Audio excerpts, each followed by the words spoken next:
Another day, another Tinda Vlog! Hi mga mare!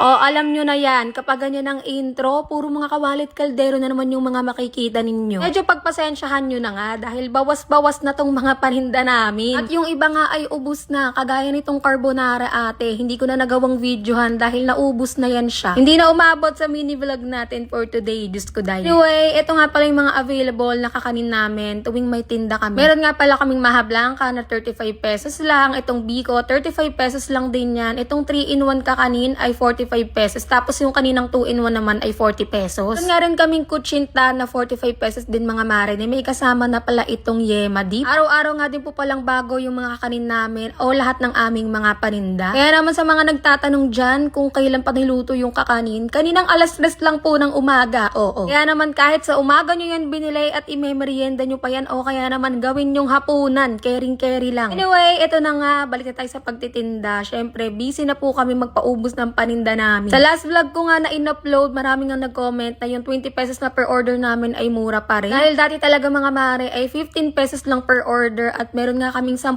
piso. Iba nga daw ay 30 to 35 pesos na per order. Pero sa amin, sapat na po yung 20 pesos para naman affordable pa rin para sa mga suki namin. Hindi naman halata, napaubos na yung champurado. Diyos ko, halos makita nyo na nga yung ilalim ng kaldero. Pati nga ang fried rice ng aking lola Ret, ayan, paubos na rin talaga. Nakakatuwa nga pagmasdan tong mga kawalit kaldero namin, lalo na pag ganyan na nauubos siya unti-unti yung mga laman niya. Kasi diba, kahit gaano kalalaki yung mga kawalit kaldero na yan, gaano karami yung laman niya, napapaubos namin. Salamat talaga sa Lord. Anyway, ganyan nga pala karami yung 15 pesos na sopa. Kung sinandok ko ha, baka naman isipin yung isang kaldero 15 pesos. Charot! Yan nga sa mga oras na to, medyo kalmado lang ang dating ng mga customer namin, pa isa-isa o dalawa lang sila. Kaya naman, ayan, sumegway nga ako ng almusal. Kita nyo yung spaghetti na katabi ko dyan. Pagka nagtitinda ka talaga ng mga ganito, kahit sino ba mga tindera dyan, basta kailangan mabilisan lagi ang mga kilos natin, lalo na kapag kakain. Nakaaminin nyo, experience na rin nyo kapag kakain ka, tsaka naman dumadami ang customer, di ba? Kaya kapag matumal, kumain ka para bumenta. Charot. O eto, fast forward na hindi pa po natatapos sa pagtitinda ng almusal ang ganap ng mga taong ito. Dahil nga araw ng mga puso, maraming magse-celebrate ngayon. Kaya naman heto at paspasan na naman sa pagluluto ang pamilyang ito. Wala muna ngang date sa mag-asawang to mga mare. Talaga namang uunahin muna ang kumita. First batch orders nga lang pala ito mga mare at may second batch and third batch pa. Kaya naman ang pagkaligpit namin sa tindahan pagkaubos ng mga paninda, luto ulit mga mare para naman sa mga pa-order. Ayan, hindi ko na nga na-videohan yung mga na-pick up na ng customer namin pero thank you so much po. Bundle 3499 nga yung unang na-pick up mga mare, tapos itong mga ito ay 2499 naman tapos 1499. Yung apat na bilao nga pala na yan na pinapakita ko sa inyo mga mare bundle 1499 nga po pala yan na good for 10 packs na itong bundle na to. Nakabalot naman na plastic na to mga mare